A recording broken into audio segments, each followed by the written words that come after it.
I looked at this one as like this really was so out of the box, so unique way of delving into the subject matter that if it worked, it would be absolutely incredible and amazing.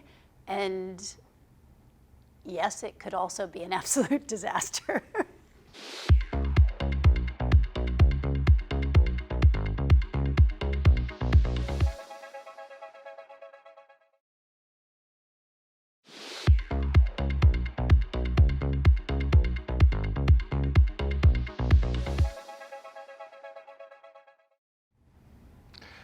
So the substance has really taken hold of people when it premiered at Cannes and now at TIFF. I wonder when you read a script for something like this, is it hard to kind of anticipate the reaction that the film is going to receive? I mean, I don't think you ever know. You can only kind of explore it with the hopes that it'll resonate. And in this case, the script, the read, was as wild as the experience is of seeing the film, but obviously probably much more because it's now visual and in your face. I think, I looked at this one as like this really was so out of the box, so unique way of delving into the subject matter that if it worked, it would be absolutely incredible and amazing. And yes, it could also be an absolute disaster. When you were approached to do the film, what was your familiarity with the body horror genre? In complete transparency, I was not really familiar at all. I feel like I don't even know if I could have said to you, "Oh yes, this absolutely fits that genre." I didn't know. So this was new, and it was presented saying this is phantasmagoric. I'd never even heard that expression.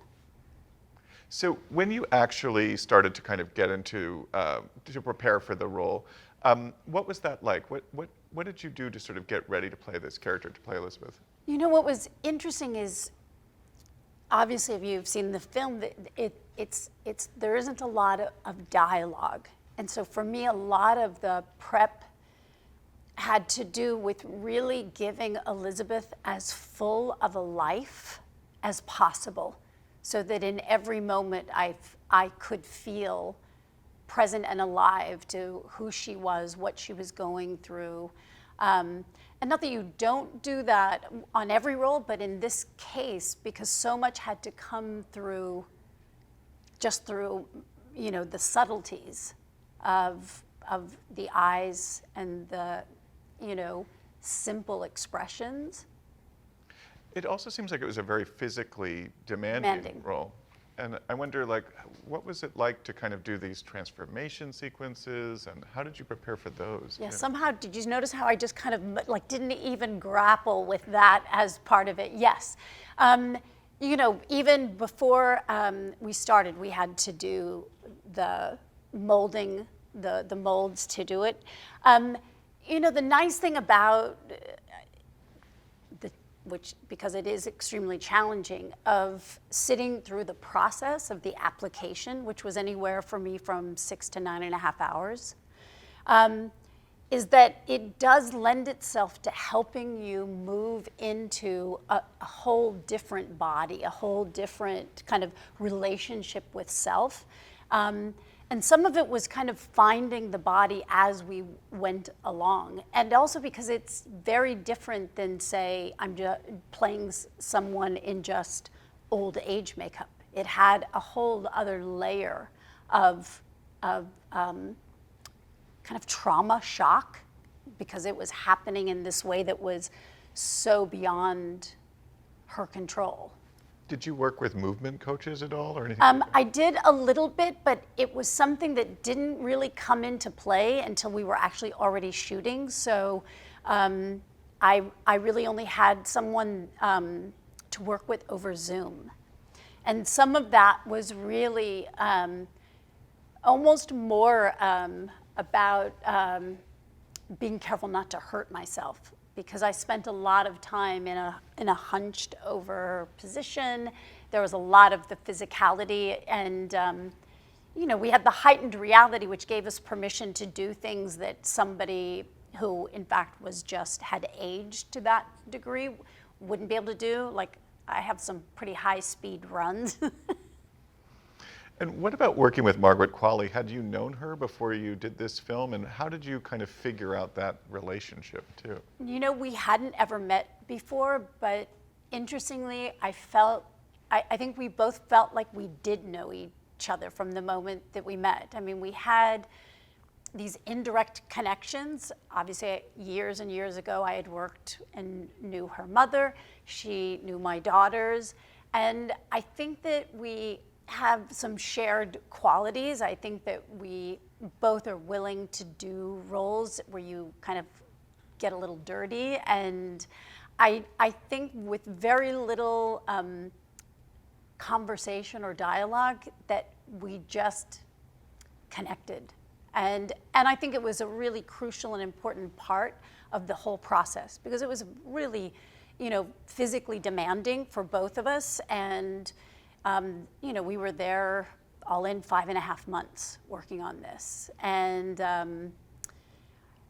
but from the moment that I heard that that's who Qualley was interested in casting, I was already excited, because I knew that she was moving towards a real depth, because Margaret is a wonderful actor who always brings kind of deep kind of emotional value, interest, intrigue. So yeah, we got on, I would say, like a house on fire.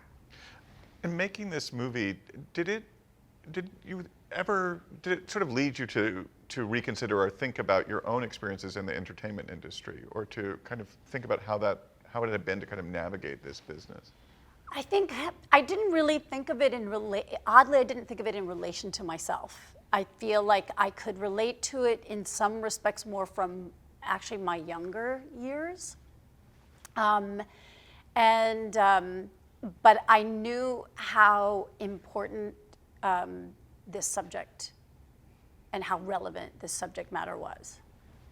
Not just for women, but particularly for women, but I think for all of us as human beings, because this delved into not just what the circumstances or the societal conditioning is, that in a way that collective consciousness that's been shared about women and their value diminishing as they age. Because for me, what was so powerful in this is what it is that we do to ourselves.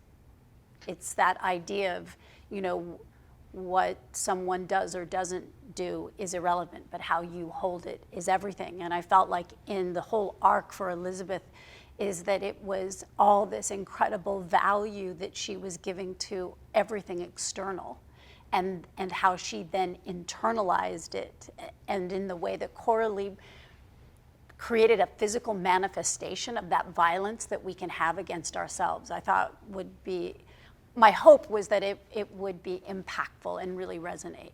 Have you found, since this movie has been on the festival circuit and is about to go into the wider world, have people approached you and talked to you about the impact that the movie has had on them? I mean, I've been so humbled and really, and equally uplifted by how deeply this has resonated with people. And as we started the conversation, you never know, and because this film goes to such a crazy place, there was a part where I wasn't sure, is that gonna take away, is it gonna, and the fact that that aspect of the movie brought relief and that it's impacted people, my hope is that it would bring a cultural shift, that it would be part of the conversation that starts to move the needle in allowing us to see the importance of being more gentle, more kind to ourselves, and just to look at how much value are we placing on how we look, how we're perceived, especially over how we feel about ourselves.